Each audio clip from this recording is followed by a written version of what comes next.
oyebi nzela ya muyibi ememaka liwa parce que soko ozali muyibi ozoyiba mbongo ya mboka na yo ekomema yo na liwa. Non, maman Gigi Zela, Mama, nalobi teke mobali na yo, en tout cas avec tous les non, respects. Zela n'a expliqué au cop à banque. Zela, maman Gigi Zela vont répondre. Parce que non, maman. Zela, maman, non, Zela, maman Gigi Zela. C'est un soutien m'a utilisé qui a cop, voilà. Voilà, et arrangé maman Gigi, t'as expliqué cop. Quand on est à la Congo, il y a l'ingala koloba. En fait, il y a business. Maman Gigi, osa ambassadeur, ok? Oye na banque. Olingyo defa 2 millions de dollars. Biso to na poto to loba 2 millions d'euros. Oza na besoin ya mbongo wana eza d'urgence. Pona osala eloko na oso toi oza entrepreneuse, toi soza eloko mo osalaka. Mais en tout cas oza parce que ya ndo gérer ba compte ya ba ambassadeur, ya ba ONG, na ya ba député mingi ba yebinga ba yebi mobile nanga. Siko soko ye na cop net ya 2 millions de dollars. Landanga bien. Ozo lingo bimsango d'urgence. Et ça, c'est que banque répondaka, il faut répondre dans une semaine. Jamais. Bah, dossier, monsieur, écoute, Tarabongo, sali 5 ans. Monsieur, écoute, sali 1 année. Monsieur, écoute, sali 6 mois. Yo, on a besoin d'un bongo dans 3 mois. To yokana. Parce que, nga fona matisa dossier, pas ba chef nanga. Au Royaume, par exemple, nous avons 5 millions. Bon, maman Gigi, yo, to repé ça yo, 10% ya 5 millions. Zo, l'andanga, maman Gigi. Nazolanda yo malamu. Business ezande ngwana ya teke kop ba yibi mbongo na obetoli solo ko moyibi te na obetoli solo ya business et ça la maka bongo na ba banque ya mona ba banquier afuta maka $1,500 mais asomba ma pangwa yiba kate eza bongo ONG ye proposer nga na matisi dossier pas ya chef nanga chef alobi bon to pe ole to pesa ngo dans 12 mois to repese dans 3 mois tangu mbongo wane ko bima yo kolongola 10%, il y a 5 millions là, yo 10%, 5 millions, $500,000. Au Pessinga, ndenge toyo kanaki, au 5 millions là, ok, parce que ngam na sale lo be fort, ya ko code sur le dossier. Oui, maman nangai, na comprendre yo, na boni kaka bomba kaka ba secret wana. Maman jikasi yo zo na besoin ba secret pour na yo ngolo. Nga yebi biloko zolo ba, maman nangai. On fait comme ça, s'il vous plaît. Maman Gigi, totika na sujet. Il y a aza victime. Oui. Aza victime, oui. Nga siko nde nga nazoloba, aza victime. Yango naloba ki kaka tika kaka koloba parce que nga nazalaka naloba kananga kaka polele. Omoni biso tozoya na bamboka ya batu. Par exemple, to vandi na bamboka bino bo vandi na bité soki papa succès yo vanda kana France kuna. Tozo yo kakuna que oui ba grand fortune bazo revendiquer à haute voix. Bazo revendiquer à haute voix pourquoi bazo senga que oui voilà ba kofuta ba impôt sur les patrimoines na bangote ba lingi kofuta ba revenu ba futa ka batu parce que bazo employé par exemple Bernard Arnault azo revendiquer Nicolognon ce que oui voilà ya lingi kofuta mbongo sur son héritage était lingi futa sur les patrimoines était bazo futa ça cher. Au moins, le problème, nabiso ba Congolais, toyebi mabe na malamu te. C'est ça le problème, nabiso ba Congolais. Toyebi mabe na malamu te. Hein? Toyebi mabe na malamu te, ezali mawa mingi. Parce que, namboka, il faut mibeko ezala, et puis to respectaka mibeko. Mibeko nabiso na Congo, tozo respecter yango te, yango tozo mona batu bazo kufa bongo. Nazo yebi sabino, parce que biloko wana ezalaka batu ebele. Ata makamuto, kaka exemple ya monsieur Oyo, ya monsieur Vali, Oyo atiki biso, ezali makambo oyo kaka ya bakop kaka oto bengi cop rétro commission cop ezali ezaka ka modèle so to bengi ka cop mais to yebi na biso que cop eza illégal na mboka oyo eza na mitindo batu bazalaka par exemple ba banquier awa na bamboka oyo na kozonga kutu wana kutu ya madame oyo na koloba ngote parce que il y a quand même il y a eu mort d'homme biso toza batu tolelaka kaka mais tolelaka kaka et puis makambo ebele tozwaka ngo en compte te. Omoni mbongo moko na utaki koloba tout à l'heure mbongo moko bakangi yango na aéroport bakangi mbongo wana na aéroport 3 millions tomoni kaka gouverneur ya banque aye ko défendre makambo mbongo wana omoni ba makambo mbongo mbongo mususu oyo tomonaki batu moko boye balobi nazalaki na banque centrale na uti kozwa soki combien de millions yaka kozwa mbongo na yo 10% ya 200,000 euros directeur et gouverneur ya banque wame so aye ko défendre mbongo wana aye ko défendre mongo wana alobi que oui voilà ezalaki mutu moko boye ozo comprendre le succès pour awa tozoloba makambu parce que il y a anguille sur roche il y a une histoire d'argent lelo tozolela Vali parce que il y a zalaki mutu na mbongo ba congolais belé ba yoki kaka zalaki multimillionnaire azalaki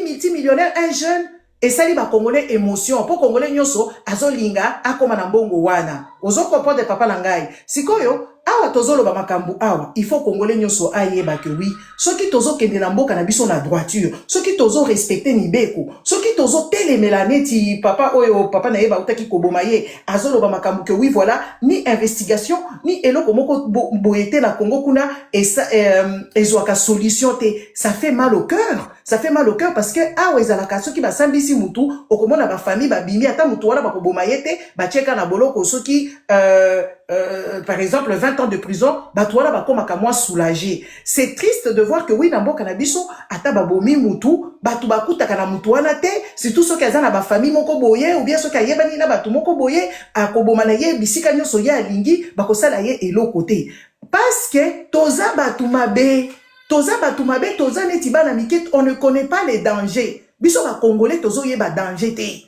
tozo yeba danger te ke eloko na kosala lelo eza mabe parce que makambo nyonso biso tolingi kosala ngo kaka na ndenge ya COP makambo nyonso tolingi kosala ngo kaka na ndenge ya collaboration makambo nyonso tokokende en droit et difforme te na Congo soki par exemple ozoluka marché il faut kende koluka soit okoma na likangu soki likangu te okoma na noko soki noko te okoma na papa moko boya voisin de ye aya kotala makambo wana eza mabe makasi Ezama be makasi makambo wana parce que basala ka ba père d'offre il faut mutu azala na expérience il faut mutu wana azala na projet aye à défendre yango à convaincre batu o ba kovanda na pembeni ya mesa autour de la table ba koloba que oui voilà eloko oyo yende azali gagnant ya marché omoni ata ko pesa ba marché boy biso tozolo bakaka o ezama wa babomiye ezana likambo babomeli ye bandeko na ngai eza kutu jalousie te Eza jalousie te babomiye ekozala makambo ebele parce que lui débarque de nulle part eza na papa mususu azalaka awa oyo soki mwana mboka ayaka koloba makambo depuis akenda na Congo azoluka ba marché bazopesa yete et tout ça bakomona ka mutu moko boye azali na compétence peut-être même pas parce qu'il a juste des connaissances. Oso comprendre. Et il a juste des connaissances et dans ces connaissances-là, il se permet de fripoter avec Bakonzi Mboka, donc ezali kaka mafia. Bande kwa ba congolais bomoni ya tolobaka dignité ya mutu biso toza par exemple na diaspora awa on sait quand même comment est-ce qu'on a l'argent on sait comment est-ce que toyoka kata na ba télévision ata na ba information tomona kana toyoka kana ba radio comment est-ce que les autres revendiquent biso tozali na malhonnêteté ya ba congolais eleki malhonnêteté ya ba congolais eleki yango wana tokobanda kolela kaka bongo parce que soki oke kosala makambo na yo na batu ya mabe soki yo ozozwa eloko ozo mérité te bandeko na ngai eza na nzela mulayi te bakoko otoki soki ba na bonzambe pe bato basambelaka bayebisa bino nzela ya muyibi ezalaka nzela mulayi te muyibi eza kosala au détriment il y a ba loi et puis kosala likambo parce que toi ozosala népotisme parce que tu as quelqu'un dans la boîte ou parce que tu connais la famille qui peut t'aider babiloko wana nde biloko wana tozo revendiquer jou congolais pour comprendre que oui c'est servir ou commencer à détourner les lois ou à prendre ce qui ne t'appartient pas ezali mabe okomona bato bakokoma honnête na honnêteté makambo ebele kosalema te parce que soki makambo ekomeli mwana mobali oyo en tout cas bandeko na ngai c'est une longue histoire ata botali ba makambo oyo tozo tanga ba papier oyo ezo fuité c'est juste parce que nous on ne suit pas ce qui se passe dans la politique. Ce qui se passe dans la politique, le pays là est devenu des pays de tierces personnes. Na yoki mama oya lobi que oui, Mutamba, papa, maman nangai, Mutamba kaka te, Mutamba ye moko kutu grand fac wa bakata bakuta ki na mbongo. Na kati ya compte na ye mbongo à l'état, yango bakangela Mutamba zalaka innocent te bandeko nanga ba congolais. Il faut to zala na lucidité. Mutamba bakuta ki na mbongo. Peut-être basimbisa ki touche mais en disant la vérité, il ne devait pas avoir cet argent là sur le compte de Mutamba. Il n'y a pas que Mutamba qui est capable au Congo. Et ça, ba juge mususu peut-être ya solo bazali kuna. Oyo bako salisa peut-être yo na ba dossier, mais c'est impossible. Il faut qu'akato contacte sur une personne. Non, dans un grand pays comme le Congo, on ne peut pas compter sur une seule personne. On doit compter sur plusieurs personnes et sur les lois qui sont établies sur les papiers. De wana il faut que de kotale là. To compter la kaka comme ce que Mutamba kufi. Donc di kamwana dossier wana kozala illucidité.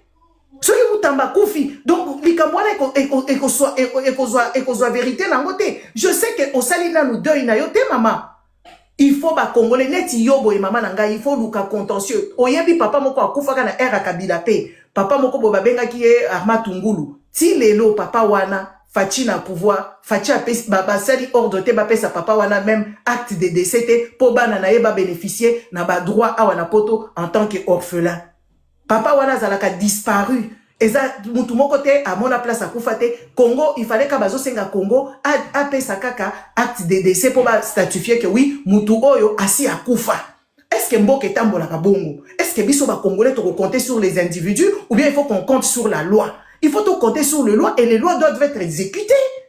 Et puis, il ne faut pas qu'on banga que oui, voilà, Moutoua Nazana nous envie. Moutoua, est-ce que Mboka est en Kabongo? Mboka Oeza ni na loi, ni na principe. Et puis, bisognon soba congolais, tozali qu'on marcher dans l'ordre des individus qui nous imposent leur injustice. Hein? Des individus qui imposent à toute une nation une injustice qui se passe aux yeux de tout le monde. Mais ça fait très mal. Ça fait très mal. Et puis, on ne veut pas entendre la vérité. C'est ce qui est choquant. Makamwama na mobali oyo ekoyebana. Mais réseaux sociaux, ezali justice te.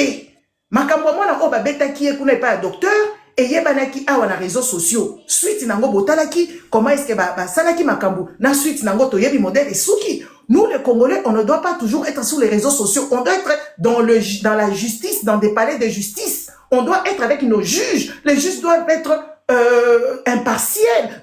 Juge, il faut pas baser la penchant.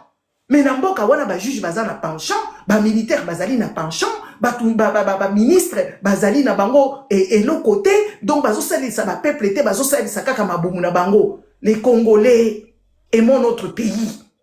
Il faut to lingamboka na biso to kozala kaka lelo milelo na milelo. Lelo oye koleli mutu moko boye na Congo babomi ye. Lelo oye kolela lobi lisusu, oye lisusu babomi mutu songolo pakala. C'est vraiment indigne pour des citoyens d'un si beau un grand pays. Bandeko. Ezali, c'est la honte. C'est la honte parce que nous tous, nous sommes allés quand même à l'école. Nous détenons quand même des papiers qui justifient que oui, Toza capable mentalement. Et qu'est-ce qui nous manque? C'est cette fierté. Les Congolais, on manque, nous sommes fiers. Et puis les Congolais, on manque, nous aimons notre pays. Parce que les gens qui aimaient leur pays, on ne peut pas soutenir ce qui se passe au Congo. Et puis, toko de la kaga, moi, l'ambaliote, tout basé, belé, anonyme. Il y a des pauvres citoyens. Oh, bazo malmené bango, bazo boto la bango bandaku. Bazo bouke la bango bandaku, sans que l'État azala na pitié na bango. Et c'est injuste. C'est vraiment malhonnête et injuste. Dès lors, oyo, ezala batumsu, basala ba crise po babouke bango bandaku, bango toyebi, bango te, tolobeli bango te. Et loko kaka congolais, azomona kaka na makambuya, ya papa oyo babomi yekuna, azomona kaka un jeune millionnaire. C'est ça qui fait jaillir les Congolais na kobimawana, parce que bayoki kaka madikambuya mbongo. Mais ils ont ba pauvre maman ya ba veuve.